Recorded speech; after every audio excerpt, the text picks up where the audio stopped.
Okay, if I can get comfortable here. Have you ever been escorted by the enemy?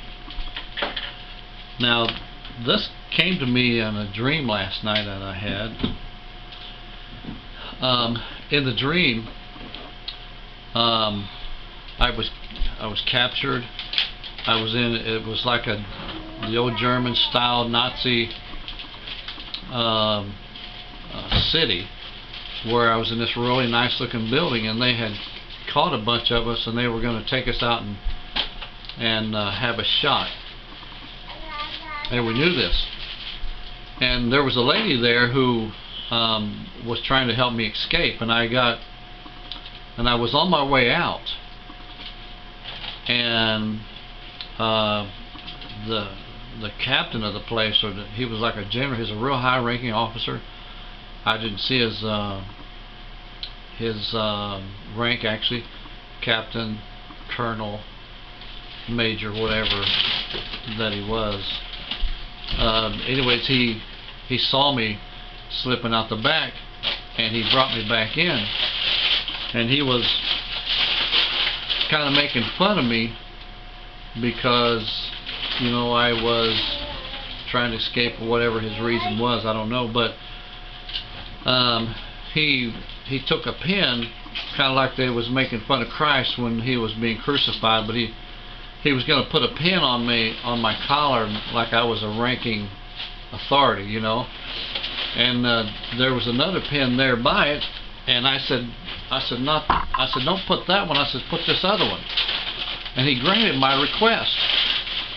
So, and I just had like a t-shirt on, a white t-shirt, and he put it like right on the collar of my white t-shirt. And this same lady that helped me escape before, when the high-ranking officer had gone, he was commander of the place, and the same lady came and helped me escape again. So I knew the route that this high-ranking officer was going to take, and you know, to like watch and see if anybody was getting out. So I avoided that place, and I got out this time. Well, I was walking down the street, and all of a sudden here come a bunch of patrol cars. I mean, they had jeeps. You could tell they were very high-powered equipment that they had, and soldiers in uniforms in those vehicles. And they weren't really jeeps, I don't think, but they were some kind of really nice vehicle, all painted like a dark color, all the same color that was military equipment. And I thought, well, maybe if I just walk nonchalant, they'll just pass me by. Well, they never. They all stopped and gathered around me. A bunch of them did. Some of them went on, and a bunch of them stopped. And then when they saw this insignia, this pin that this commander had put on my collar, the leader of the men that were there, they said, take this man and give to him whatever he wants and escort him on his way. and I had some friends there who showed up from I don't know where, and they said, take him and his friends both. And so, and here I was, I had it made, and I thought, wow, that's really neat. And I got up the next morning, I started thinking about how that was very similar to what happened to Abraham and Sarah. In Genesis 13, Abraham was escorted by the enemy in the same way that I was in my dream last night. And I'll just kind of tell you, it's kind of a long story, I'll just kind of tell you the story. Abraham was going down into Egypt, and because I think there was a plague in the land, and they were going to go into Egypt, and they had to go in and get food supplies or whatever, water, whatever it was. But Abraham had a really pretty wife, and his name was Abram at the time. It was, and her name wasn't Sarah yet, but Sarai. But I'm going to call them Abraham and Sarah because that's who they were.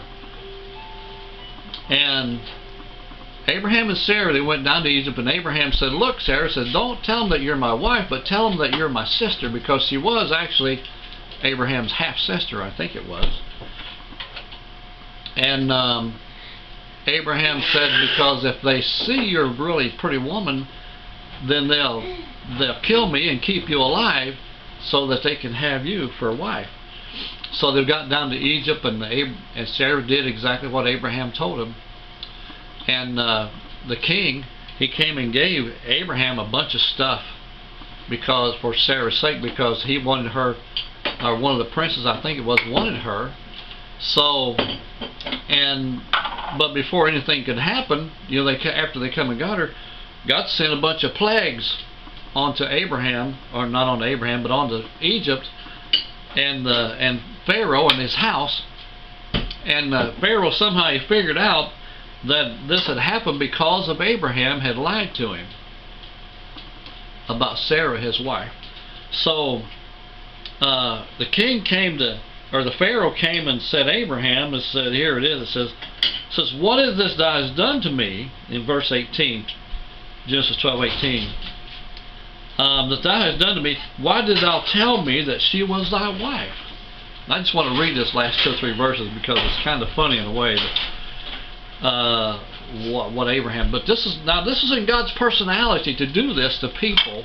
Listen, when you've been afflicted by the enemy unjustly, whether it's your fault or whether it's not your fault, it's in God's nature to make the enemy pay back what you got double fold and give you anything and escort you on your way to where you need to be.